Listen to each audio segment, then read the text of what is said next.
আমরা আমাদের মুনাফা অধ্যায়ের বাকি অধ্যায়গুলো শেষ করি। চলো দেখো, প্রথমটা কি বলছে। 13 নাম্বার বলছে যে কোনো আসল আসল অর্থাৎ আসল 3 বছরে মুনাফা আসলে এত টাকা হয়। তার মানে জিনিসটা কি দাঁড়াইলো বলতো? কোনো আসল মানে পিটা আছে 3 বছরে, মুনাফা আসলে অর্থাৎ এর মধ্যে তোমার মুনাফাও আছে, আবার আসলটাও আছে। 3 বছরে এত টাকা হয় এবং 5 বছরে এত টাকা হয়। আবার আবার 5 বছরে মুনাফা আসলে এত টাকা হয়। তাহলে দেখো, 5 বছরে মানে ওই সেম আসলটাই, তো ওই একই আসলটাই কি হয়েছে এবার 5 বছরে মুনাফা আসলে অর্থাৎ আই এবং এর সাথে পি যোগ আছে, আসলে 1830 টাকা হয়। বলছে যে আসল এবং মুনাফার হার নির্ণয় করতে বলছে, অর্থাৎ আমাকে আসলের মান এবং মুনাফার হার আর এর মান নির্ণয় করতে হবে। তাইলে অঙ্ক দেখো, তাহলে খেয়াল করো, ওই যে 3 বছরের মুনাফা আসল এত টাকা এবং 5 বছরের মুনাফা আসল হচ্ছে এত টাকা। মুনাফা আসলের মধ্যে কি কি থাকে বলতো? মুনাফাও থাকে, আসলও থাকে। আমাকে যেহেতু আসল বের করতে বলছে, তাহলে এখন দেখো আমি এইভাবে লিখতেছি যে আসল তার সাথে 5 বছরের মুনাফা হচ্ছে এত টাকা। আসল তার সাথে 5 বছরের মুনাফা এত টাকা, আবার আসল তার সাথে 3 বছরের মুনাফা হচ্ছে 1578 টাকা। তাইলে তুমি যদি বাদ দাও, দুইটা থেকে বাদ দাও, তাইলে আমরা আসলে মূলত কি পাবো? আসলটা আসল কেটে যাবে। 2 বছরের মুনাফা পাবো হচ্ছে এত টাকা, 252। তাহলে 2 বছরের যদি পাই, তাহলে 1 বছরের কত হবে? এই 252-এর অর্ধেক। তাহলে 3 বছরের কত হবে? এই 252 ভাগ 2, তার সাথে 3 গুণ করো, আসে হচ্ছে আমার 378 টাকা। যদি 378 টাকা আসে, তাহলে দেখো 3 বছরের মুনাফা এত টাকা, আর আমাকে এখানে কোশ্চেনে কি বলছে? 3 বছরের মুনাফা আসল এত টাকা। তার মানে খেয়াল করো, এই যে এটার মধ্যে কি কি আছে? মুনাফাও আছে, আসলও আছে। তাহলে খেয়াল করো, এই যে আমরা মুনাফাটা পেয়ে গেলাম 378 টাকা। তাহলে তাহলে তুমি ওই যে 1578 টাকা থেকে যদি 378 টাকা বাদ দাও, 378 টাকা বাদ দাও, তাহলে তুমি কি পেয়ে যাবা? আসল পেয়ে যাবা, তাই না? আসলটা আসতেছে কত? 1200 টাকা। ওকে, তাহলে দেখো আমি কি কি পাইলাম। আমি হচ্ছে আসল পেয়ে গেলাম, আসল পেয়ে গেলাম। আমার এই যে আমি একটা বছরের হিসাব ধরে কাজ করব, 3 বছর, 3 বছরের হিসাব ধরে কাজ করতেছি। তার হচ্ছে আহ 3 বছরের জন্য আমি মুনাফা কত পাইলাম? 378 টাকা। সেখানে তুমি I equal P N R formula জানো, R equal I by P N. I এর মান 378, পি এর মান হচ্ছে 1200, এন এর মান 3 বছর বসাও, এটার মান 10.5%। অঙ্কটা হাতে করে মিলাই নিও, ক্যালকুলেটর করে মিলাবা। ওকে, এরপর আসি পরেরটায়।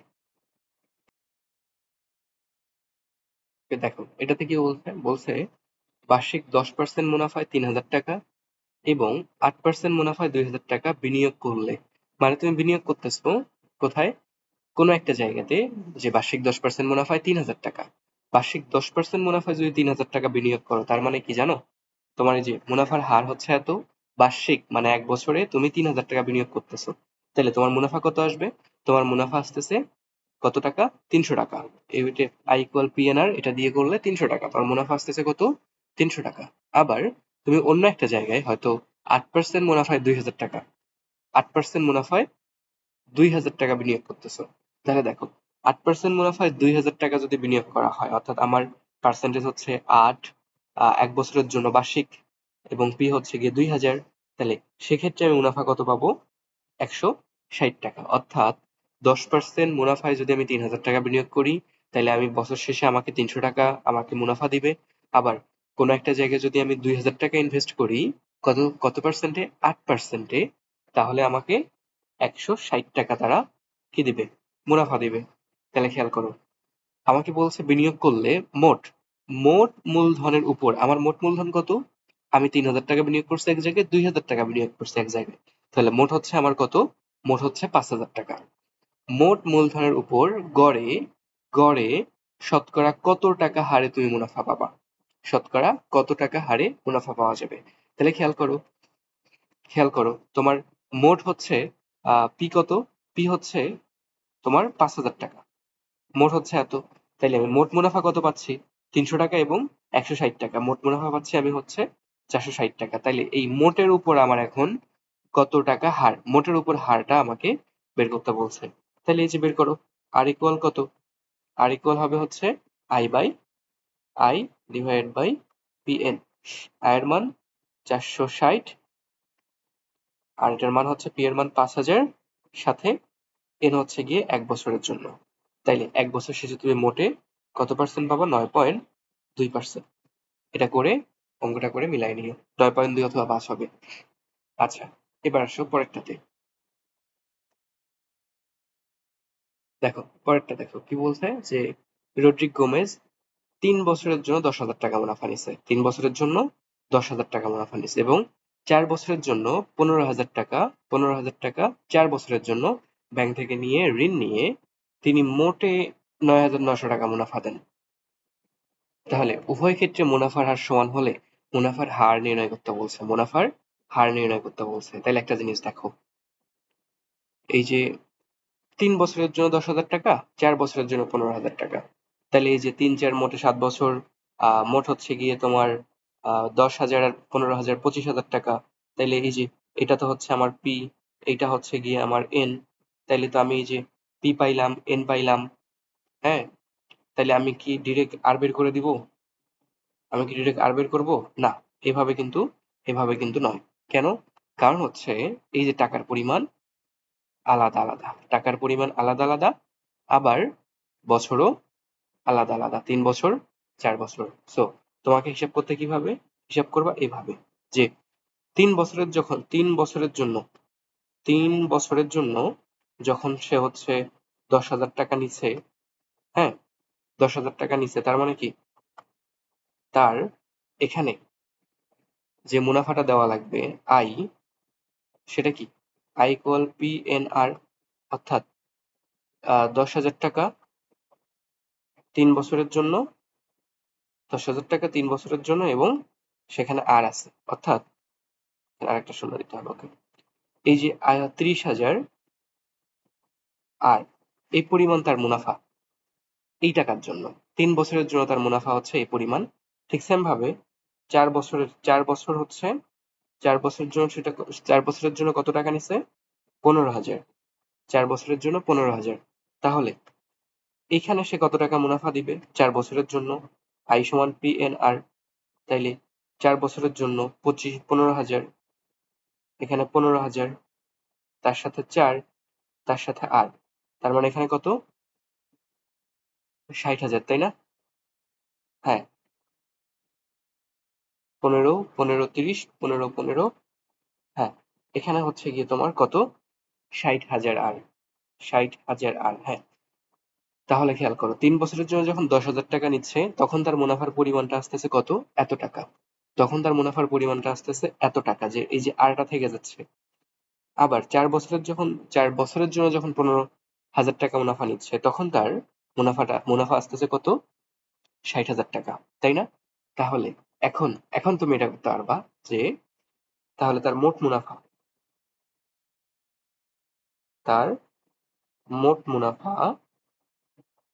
মুনাফা হচ্ছে কত টাকা?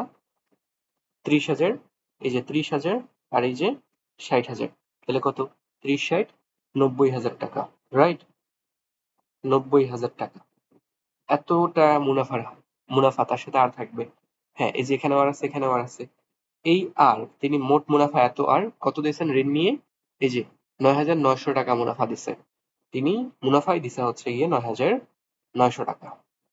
হুম, একটা বছর শেষে। তাইলে তার এই যে 3 বছরের জন্য যখন 10,000 টাকা নিছিল তখন তার মুনাফার হার হচ্ছে এত, 30,000 আর, মুনাফা দিবে এত টাকা। আর 4 বছরের যখন 15,000 টাকা নিছে তখন সে মুনাফা দিবে কত? এই যে 60,000 আর। হ্যাঁ, তাহলে টোটাল 90,000 আর হচ্ছে গিয়ে 9,900 টাকা, কারণ তিনি মুনাফাই দিছে 9,900 টাকা। তাহলে এখান থেকে জাস্ট আর এর মান বের করো, আর এর মান বের করো, 11% আসবে। অঙ্কটা ক্যালকুলেটরে করে মিলাই নিও। ওকে, পরেরটাতে যাই। আসো এই অঙ্কটাকে বোঝা যাক। দেখো কি বলছে, একই হার মুনাফায় কোনো আসল কোনো আসল কোনো আসল 6 বছরে মুনাফা আসলে দ্বিগুণ হলে কত বছরে তা মুনাফা আসলে 3 গুণ হবে? চলো সবচেয়ে সহজ করে এটাকে বুঝি। একই হার মুনাফায় কোনো আসল 6 বছরে মুনাফা আসলে দ্বিগুণ, তার মানে কি যে হারটা হচ্ছে সেম, একই হার কোনো আসল পি 6 বছর পরে কি হয়, সেটা মুনাফা আসলে দ্বিগুণ হয়। তাহলে কত বছরে তা মুনাফা আসলে 3 গুণ হবে। সহজ সহজ কোশ্চেন। দেখো আমরা ধরে নিই যে আমাদের হচ্ছে আসল হচ্ছে পি, হার হচ্ছে আর, এবং এন বছর পরে তা 3 গুণ হবে। আমরা ধরে নিচ্ছি যে এন বছর পরে সেটা 3 গুণ হবে। তাহলে খেয়াল করো, মুনাফা আসলে দ্বিগুণ। দুইটা কথা আমরা একটু দেখি। মুনাফা আসলে দ্বিগুণ। মুনাফা আসলে দ্বিগুণ বলতে আমরা কি বুঝি? টুপি। তাহলে মুনাফা কি হবে? টুপি থেকে আমার আসলটা বাদ যাবে, অর্থাৎ শুধু পি। আবার মুনাফা আসলে 3 গুণ। মুনাফা আসলে 3 গুণ, তার মানে কি 3p। মুনাফা আসলে 3 গুণ, তখন মুনাফা কি হবে? 3p থেকে p বাদ দিলে 2p। তাহলে মুনাফা আসলে দ্বিগুণ যখন হচ্ছে তখন মুনাফা থাকে p, আর মুনাফা আসলে যখন 3 গুণ হচ্ছে তখন মুনাফা থাকে কত? 2p। তাহলে আমরা যে ফর্মুলা জানি যে i ইকুয়াল পি এন আর, মুনাফা যখন p তখন আমাদের এই যে i ইকুয়াল পি এন আর, তাই না? i ইকুয়াল পি এন আর, মুনাফা যখন এই যে মুনাফা যখন পি তখন আমাদের i ইকুয়াল পি এন আর। আবার আবার মুনাফা যখন 2p, মুনাফা যখন 2p তখন তখন তখন কত? এই যে আমাদের i ইকুয়াল পি এন আর, তখন আমাদের i ইকুয়াল পি এন আর। এই যে এটা পাচ্ছি, তাই না? তাহলে খেয়াল করো যে এটা ছিল হচ্ছে তোমার কোন বছরের জন্য? যখন পি, যখন আমার মুনাফা পি তখন পি ইকুয়াল পি এন আর, এন হচ্ছে 6। আর যখন আমার মুনাফা আসলে 3 গুণ তখন মুনাফা হয় 2p। তো 2p এর জন্য পি ইকুয়াল পি এন আর। দুইটা ইকুয়েশন পাচ্ছি, দুইটা সমীকরণ পাচ্ছি। তাহলে এই দুইটা সমীকরণকে সলভ করলে শেষ। এখন সলভ করব কিভাবে? এই যে প্রথম সমীকরণ হচ্ছে P equal P into 6 into R, পরের সমীকরণ হচ্ছে 2p। 2p কি করবা? দুটাকে ভাগ করে দাও, পি ইন্টু এন ইন্টু আর, দুইটাকে ভাগ করে দাও। দুইটাকে যদি ভাগ করে দাও তাহলে খেয়াল করো যে P P cancel, AP cancel, R R cancel, শুধু থাকে এই পাশে হাফ, আর ওই পাশে হচ্ছে 6/n। অর্থাৎ তুমি যদি ক্যালকুলেশন করো এন এর মান পাবা কত? 12 বছর। 12 বছর, অর্থাৎ 12 বছরে আমার মুনাফা আসলে 3 গুণ হবে। এই হচ্ছে অঙ্ক। আচ্ছা, এবার পরেরটাতে যাই। আচ্ছা, পরের অঙ্কটা হচ্ছে এটা। দেখো পরের অঙ্কটা দেখি কি বলছে, যে কোন নির্দিষ্ট সময়ের মুনাফা আসল 5,600 টাকা এবং মুনাফা আসলের এত অংশ। খেয়াল করো, এ পর্যন্তই কিন্তু অঙ্কটা আমাদের অনেকটা করেক্ট করে ফেলা যায়। সেটা কি বলছে? যে মুনাফা আসল 5,600 টাকা। আমাকে বলছে মুনাফা এবং আসল। আমরা জানি মুনাফা আসলের মধ্যে মুনাফাও থাকে আসলও থাকে, সেটা 5,600 টাকা। অর্থাৎ আই এবং পি সেটা হচ্ছে কত? 5,600 টাকা। এবং আমাকে বলছে যে আমার যে মুনাফা সেটা আসলের এত অংশ। আমার যে মুনাফা সেটা আসলের 2/5 অংশ, অর্থাৎ এরকম আমার যে মুনাফা সেটা আসলের 2/5 অংশ, তাই না? খেয়াল করো, এখন এই আই এর মানটাকে যদি আমরা ওই যে ওইখানে বসাও, ওইখানে যদি আমরা বসাই আই যোগ পি এর মান 5,600 টাকা, তাহলে এই যে 2/5p প্লাস 5 ইকুয়াল 5,600 টাকা। তুমি যদি লসাগু করো 2/5p প্লাস 5, তাহলে লসাগু করলে আসলে 7p, অর্থাৎ 7p/5 এর মান 5,600 টাকা। পি যদি ক্যালকুলেশন করো তাহলে মান আসে হচ্ছে 4,000 টাকা। তাহলে খেয়াল করো তুমি কি কি পাচ্ছ? তুমি পি এর মান পাচ্ছ 4,000 টাকা। তুমি শতকরা বার্ষিক মুনাফার হার বলে দেওয়া আছে 8%, এবং আই এর মান কত পাচ্ছ বলো? আই এর মান, মুনাফা আসল হচ্ছে এত টাকা, এই যে 5,500 টাকা। তাহলে মুনাফাই যদি 4,000 টাকা হয় তাহলে আসল হচ্ছে, মুনাফা আসল মিলে এত। তাইলে এই যে 5,500 থেকে যদি 5,600 থেকে তুমি 4,000 টাকা বাদ দাও তাহলে তুমি আয়ের মান পাবা 1,600 টাকা। এই হচ্ছে আয়ের মান। পি এর মান পাইলাম, আর এর মান পাইলাম, আর কত পাইলাম? আয়ের মান পাইলাম। আমাকে বলছে আসল এবং সময় নির্ণয় করতে বলছে। আসল এবং সময়, অর্থাৎ এই যে আসল তো আমার নির্ণয় করা শেষ, পি এর মান এটা, এবং সময়। তাহলে আই ইকুয়াল, ফর্মুলা হচ্ছে পি এন আর, আমি কি বের করবো? এন বের করবো। I divided by P R. তাহলে আই এর মান কত? 1,600 টাকা। আর পি এর মান কত? 4,000, সাথে আর হচ্ছে গিয়ে 8%। তাইলে এটা ক্যালকুলেটর করে দেখো যে n এর মান কত আসে। n এর মান কত আসে? n এর মান আসবে হচ্ছে 5 বছর। দেখো n এর মান 5 বছর। ক্যালকুলেটর করে মিলাও। এই গেল হচ্ছে 17, এরপর আসে 18। আচ্ছা, পরের অঙ্কটা হচ্ছে এটা, যে কি বলছে, জামিল সাহেব পেনশনের টাকা পাইছে। পেনশন কি? পেনশন হচ্ছে ওই যে তারা চাকরি করার পর একটা নির্দিষ্ট কিছু সম্মানী পায়, অনেকগুলো টাকা পায়। সব চাকরিজীবীরাই, বিশেষ করে সরকারি চাকরি, মানে সরকারি চাকরিজীবীরা তারা পায় আর কি। আচ্ছা, জামিল সাহেব পেনশনের টাকা পেয়ে 10 লাখ টাকা 3 মাস পর অন্তর্ভিত্তিক মুনাফা ভিত্তিক 3 মাস অন্তর অন্তর মুনাফা ভিত্তিক 5 বছর মেয়াদি পেনশন আর সঞ্চয়পত্র কিনলেন। আচ্ছা, প্রথমে দেখো এই জিনিসটা কেমন। এই জিনিসটা কেমন যে তিনি হচ্ছে 3 মাস পর মুনাফা ভিত্তিক 5 বছরের একটা পেনশন আর সঞ্চয়পত্র কিনলেন 3 মাস পর পর। এটার মানে হচ্ছে যে তিনি হচ্ছে যখন এই 10 লক্ষ টাকা ব্যাংকে জমা রাখবেন, তার মানে কি ব্যাংক তাকে ওই 3 মাস পরে পরে হচ্ছে গিয়ে তাকে কি দিবে, 3 মাস পরে পরে, ধরো যে জানুয়ারি ফেব্রুয়ারি, এই যে এটা আমরা বলতেছি মার্চ, এপ্রিল, মে, জুন এখানে পাবে, জুলাই, আগস্ট, সেপ্টেম্বর এখানে পাবে একবার, অক্টোবর, নভেম্বর, ডিসেম্বর এখানে পাবে একবার। তার মানে দেখো 3 মাস পরে পরে সে হচ্ছে মুনাফা পাবে। অর্থাৎ সে প্রতি মাসে মাসে তুলবে না, সে 3 মাস পরে পরে, এই মার্চে গিয়ে একবার তুলবে, জুনে গিয়ে একবার তুলবে, সেপ্টেম্বরে আর একবার ডিসেম্বরে গিয়ে তুলবে। আচ্ছা, যদি তুলে তাহলে খেয়াল করো পুরো একটা বছরে তার সময়টা একটু খেয়াল করো। তার সময়টা খেয়াল করো, পুরো একটা বছরে সে কয়বার তুলবে? 4 বার। পুরো একটা বছরে সে তুলতে পারবে 4 বার। তাইলে তাইলে সে, যদি আমি একটা হিসেব করি, একটা জায়গার হিসেব করি, অর্থাৎ আমি, ধরো যে আমি এই জায়গাটুকু হিসাব করতেছি, যে প্রথম 3 মাস, আমি জাস্ট প্রথম 3 মাস মার্চ পর্যন্ত হিসাব করব। হ্যাঁ, তাহলে মার্চ পর্যন্ত যদি হিসাব করি, তাহলে সে হচ্ছে, তাহলে তার জন্য সময়টা দাঁড়াবে হচ্ছে যে সে 4 বার তুলতে পারতো, তার মধ্যে একবার তুলতেছে, তাই না? সে টোটাল 4 বার তুলতে পারতো, তার মধ্যে সে একবার তুলতেছে। ওকে, তাহলে তার হচ্ছে বার্ষিক মুনাফার হার বলে দেয়া আছে 12%, হলে প্রথম কিস্তিতে অর্থাৎ 3 মাস পর তিনি কত মুনাফা পাবেন। ওকে, তাহলে খেয়াল করো তিনি কতখানি মুনাফা পাবেন। আই ইকুয়াল কত?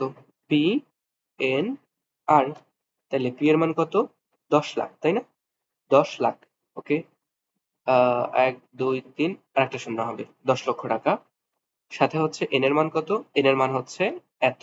এই এন এর মানটা ধরতে পারাই বিষয়। হ্যাঁ, এত, এবং আর এর মান হচ্ছে কত? 12%। আর এর মান হচ্ছে 12%, অর্থাৎ 12/100। তাহলে এখানে ক্যালকুলেশন করলে পাবা 30,000 টাকা। অর্থাৎ তিনি যেই যে 10 লক্ষ টাকা ব্যাংকে রাখবেন, ব্যাংক তাকে এই যে মার্চে 30,000 টাকা দিবে, এখানে 30K টাকা পাবে, তারপরে আবার জুনে গিয়ে 30K টাকা পাবে, আবার সেপ্টেম্বরে গিয়ে 30K টাকা পাবে, 30K টাকা পাবে, ঠিক ডিসেম্বরে গিয়েও 30K টাকা পাবে। এটাই বেটার না? এটাই সুন্দর, হ্যাঁ। আচ্ছা, পরেরটাতে যাওয়া যাক। আচ্ছা, এবারে চলো 19 নাম্বারটা করা যাক। 19 নাম্বারে কি বলছে? 19 নাম্বার হচ্ছে একটা সিকিউ, বলছে একজন ফল ব্যবসায়ী যশোর যশোর থেকে 12 টাকায় 36 টাকায় 12টি দরে কিনছে। 36 টাকায় কিনছে কত? 12টি কিছু সংখ্যক, এবং কুষ্টিয়া থেকে 36 টাকায় 18টি দরে সমান সংখ্যক কলা খরিদ করলেন। তাহলে এই জায়গাটুকু আমরা একটু বুঝি। সেটা হচ্ছে যে তিনি কত 36 টাকায় কিনছে হচ্ছে 12টি। হ্যাঁ, তাহলে একটার দাম কত করে পড়ছে বলো তো? একটা কি কিনছে? কলা ক্রয় করছে, রাইট? তাহলে একটা কলার দাম পড়ছে হচ্ছে 12, 36/12 অর্থাৎ 3 টাকা। 3 টাকা, 3 টাকা করে পড়ছে, তার একটা কলার দাম 3 টাকা। আবার যখন কুষ্টিয়া থেকে কিনছে, খেয়াল করো, যশোর কুষ্টিয়া দুইটা আলাদা আলাদা জেলা, সো আলাদা আলাদা জায়গা। তাহলে কুষ্টিয়া থেকে কিনছে 36 টাকায় 18টা, আবার 36 টাকায় কিনছে হচ্ছে 18টি, 36 টাকায় কিনছে 18টি। তাহলে একটা কলার দাম কত বলতো? একটা কলার দাম হচ্ছে 36/18, অর্থাৎ 2 টাকা, তাই না? 2 টাকা। তাইলে সে মোটে কয়টা কলা কিনছে বলো? সে মোটে 3 + 2, টোটাল 5টা কলা কিনছে। তাহলে 5টা কলা টোটাল, 5টা, সরি, তার হচ্ছে এটা টাকার পরিমাণ। তার 5 টাকায় 5 টাকায় কয়টা কলা কিনছে? 5 টাকায় কিনছে হচ্ছে 2টি কলা। 5 টাকায় কিনছে 2টি কলা। 2টি কলার এভারেজ দাম পড়ছে কত? 5 টাকা। তাহলে একটা কলার এভারেজ দাম কত? একটি কলার এভারেজ দাম কত বলো? গড় দাম হবে হচ্ছে 5 এর অর্ধেক অর্থাৎ 2.5 টাকা। 2.5 টাকা। ওকে? তাহলে আমরা এই পর্যন্ত বুঝলাম যে তিনি আসলে দুইটা আলাদা আলাদা জেলা, যে যশোর থেকে 36 টাকায় 12টি দরে, অর্থাৎ সেখানে প্রত্যেকটা কলার দাম পড়ছে 3 টাকা, এবং কুষ্টিয়া থেকে 36 টাকায় 18টা দরে, অর্থাৎ 36 টাকা যখন 18টা দরে কিনছে তখন কলার দাম পড়ছে 2 টাকা। তাহলে তার এভারেজ দাম পড়ছে প্রত্যেকটা কলার কত টাকা? 2.5 টাকা। ওকে, 2.5 টাকা। ক নাম্বার কোশ্চেনটা হচ্ছে যে ব্যবসায়ী যশোর থেকে 100 কলা কত কি দরে ক্রয় করছিলেন? আচ্ছা, যশোর থেকে কত কিনছে? 36 টাকায় কিনছে 12টা দরে। এটা তো সহজ, যে 12টা কলার দাম যদি 36 টাকা, তাহলে 100টা কলার দাম কত? ওই যে 100 কলা, 100 কলার দাম জাস্ট হিসাব করবা, তাহলে এটা শেষ। 12টা কলার দাম কত? একটা কলার দাম 3 টাকা, তাহলে 100টা কলার দাম হবে হচ্ছে 300 টাকা। এখানে অ্যান্সার হবে হলো 300 টাকা। 100 কলার দাম পড়বে 300 টাকা। হুম, ওকে। খ নাম্বারে আসো।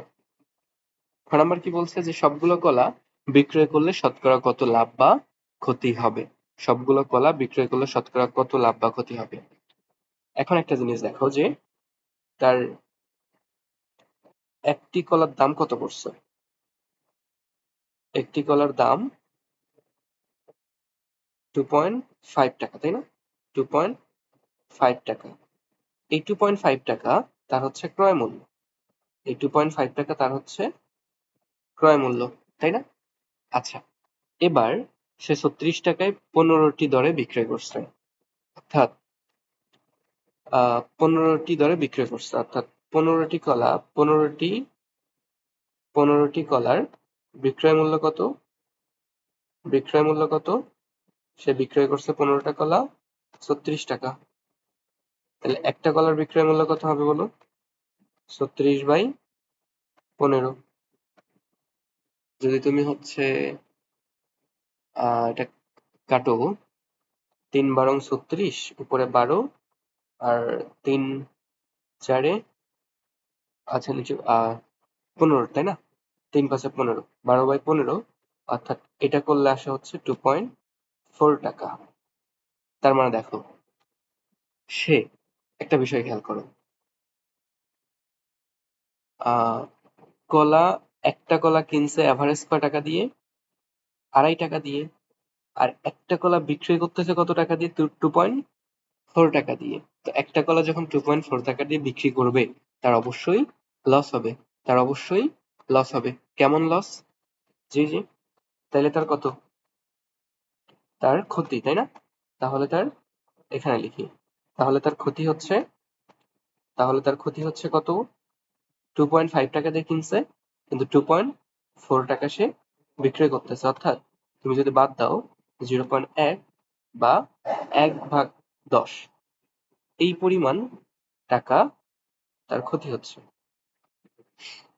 এই পরিমাণ টাকা তার ক্ষতি হচ্ছে। তার মানে দেখো, একটা কলায় ক্ষতি হয়, এভাবে লিখতে পারো যে একটা কলায় ক্ষতি হয়, একটা কলায় ক্ষতি 1/10 টাকা। তাহলে অতএব 100টাতে ক্ষতি কত? 100টাতে যে ক্ষতিটা, সেটাই মূলত আমাদের কি বলো? সেটাই হচ্ছে আমাদের ওই যে পার্সেন্টেজটা চলে আসবে, তাই তো? আচ্ছা, এখানে একটা বিষয় কি, এখানে একটা বিষয় হচ্ছে যে আমি একটু বলি, সেটা হচ্ছে যে একটা কলায় ক্ষতি, তাই না? অর্থাৎ কলায় যখন আমরা হচ্ছে ক্ষতি বের করব, পার্সেন্টেজ বের করব, তখন আমরা সবকিছু কি করি জানো? ক্রয় মূল্যের উপর হিসাব করি, তাই না? এই যে এই 1/10 টাকা ক্ষতি হচ্ছে, সেটা কয় টাকার উপর? সেটা কয় টাকার উপর? সেটা হচ্ছে আমার এই যে 2.5 টাকার উপর। কেন? কারণ 2.5 টাকায় কিনছি, 2.4 টাকা বিক্রয় করছি, মানে কমে বিক্রয় করছি। তার মানে আমার ক্ষতিটা কই থেকে হচ্ছে? ক্ষতিটা আসলে আমার ক্রয় মূল্য থেকে হচ্ছে। হ্যাঁ, ক্ষতিটা কিন্তু আমার ক্রয় মূল্য থেকে হচ্ছে। এই জায়গাটুকু খেয়াল রাখতে হবে এমসিকিউ এর জন্য, যে যে আমরা বলতেছি যে আমার 2.5 টাকায় ক্ষতি হচ্ছে এত টাকা, তাহলে 100 টাকায় কত ক্ষতি হচ্ছে? 2.5 টাকায় যদি এত ক্ষতি হয়, 100 টাকায় কত ক্ষতি হয় সেটা বের করো। সেটা বের করলেই তোমার অঙ্কটা শেষ। ওকে, এটা কিভাবে বের করে? ওই যে 2.5 টাকায় এত, তাহলে এটা হচ্ছে 0.1 ভাগ 2.5, 2.5, তার সাথে 100 মান বের করো। এটা আসবে হচ্ছে মেবি 4%, হ্যাঁ। তাহলে এই হচ্ছে আমার ক্ষতির পরিমাণ, এই হচ্ছে ক্ষতির পরিমাণ যে আমার 4% ক্ষতি হবে, 4% ক্ষতি হবে। আচ্ছা, আমি এটাকে এক সাইড করে রাখি। গ নাম্বারটাতে যাই। দেখো গ নাম্বারটা কি বলছে। গ নাম্বার বলছে যে 25% লাভ করতে চাইলে প্রতি হালি কলা কি দরে আমাকে বিক্রয় করতে হবে। ওকে, দেখো 25% লাভ করতে চাই আমি, 2.5% লাভ করতে চাই। তার মানে আমাকে 100 টাকার জিনিস, মানে আমার ক্রয় মূল্য হচ্ছে যদি 100 টাকা হয়, ক্রয় মূল্য 100 টাকা হয়, তাহলে আমাকে সেই জিনিসটাকে বিক্রয় করতে হবে কত টাকা বলতো। বিক্রয় মূল্য হতে হবে হচ্ছে 125 টাকা, রাইট? বিক্রয় মূল্য হইতে হবে 125 টাকা। ওকে, তাহলে আমি এই অনুযায়ী হিসাব করব যে আমার ক্রয় মূল্য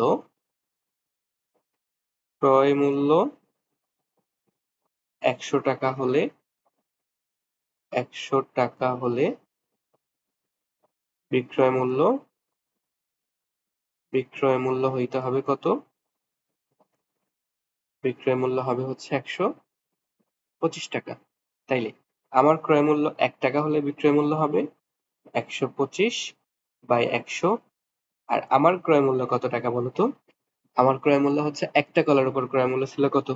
খ নম্বরে আমরা দেখে আসছি একটা কলার উপর ক্রয় মূল্য ছিল কত? আমি কিনছিলাম কত টাকা দিয়ে? 2.5 টাকা দিয়ে আমি কিনছিলাম। অতএব 2.5 টাকা অথবা 5/2 অথবা 2.5 দুইটাই লিখতে পারো, যে এত টাকা হলে বিক্রয় মূল্য হবে হচ্ছে 125 সাথে 5 নিচে 100 গুণন 2। আচ্ছা, এটা আসে কত? এটা আসে হচ্ছে গিয়ে তোমার 25 বাই, এটা আসে হচ্ছে, ক্যালকুলেটর দিয়ে করে নিও, এটা আসে আচ্ছা, যদি দিয়ে কাটো, 20 দিয়ে কাটো, তাহলে আহ, এটা যাবে হচ্ছে 5 বার, আর এটা যাবে হচ্ছে 4 বার, অর্থাৎ 5×5 = 25, উপরে 25 নিচে 8। এটা কত বলো? ক্রয় মূল্য 2.5 টাকা, অর্থাৎ আমার একটা কলার ক্রয় মূল্য আসছে। এটা আমাকে একটা কলার ক্রয় মূল্য এত, 25/8 টাকা। এটা আমাকে বিক্রি করতে হবে 2.5, অর্থাৎ এই যে এই 5/2 টাকা কেনা ছিল, বাট আমি যদি এই যে 25% লাভ করতে চাই, তাহলে আমাকে বিক্রি করতে হবে 25/8 টাকা। এটা হচ্ছে আমার একটা কলা, রাইট? একটা কলা। আমাকে কোশ্চেনে যেহেতু বলছে প্রতি হালি কলা, তাহলে প্রতি হালির জন্য আমি কি করব? প্রতি হালির জন্য আমি এই যে 25/8 টাকা আসলো, এটাকে 4 দিয়ে গুণ দিব, এটাকে 4 দিয়ে গুণ দিব, এটাকে 4 দিয়ে গুণ দিলে আসে হচ্ছে গিয়ে তোমার কত? 25 বাই এদিক দিয়ে 2, তাই না? 25/2, অর্থাৎ 12.5 টাকা, অর্থাৎ 12.5 টাকা। এই হচ্ছে আমার কোশ্চেন। অর্থাৎ আমাকে যদি আমি 25% লাভ করতে চাই, তাহলে আমার একটা কলা কেনা কেনা কত জানো? 2.5 টাকা। আমাকে বিক্রি করতে হবে 12.5 টাকা। তাইলে আমার 25% লাভ হবে, যেটা জীবনেও সম্ভব না। যাই হোক, আমরা অঙ্ক করতেছি, আমাদের অঙ্কের বিষয়বস্তু হচ্ছে এটা। বোঝা গেল? হ্যাঁ, এই হচ্ছে আমাদের 2.1। তাহলে আমরা এরপরে 2.2 এ 2-3টা অঙ্ক আছে, জাস্ট ওই 2-3টা অঙ্কই ভালো করে বুঝবো। ঠিক আছে? এতক্ষণ দেখার জন্য তোমাদেরকে ধন্যবাদ।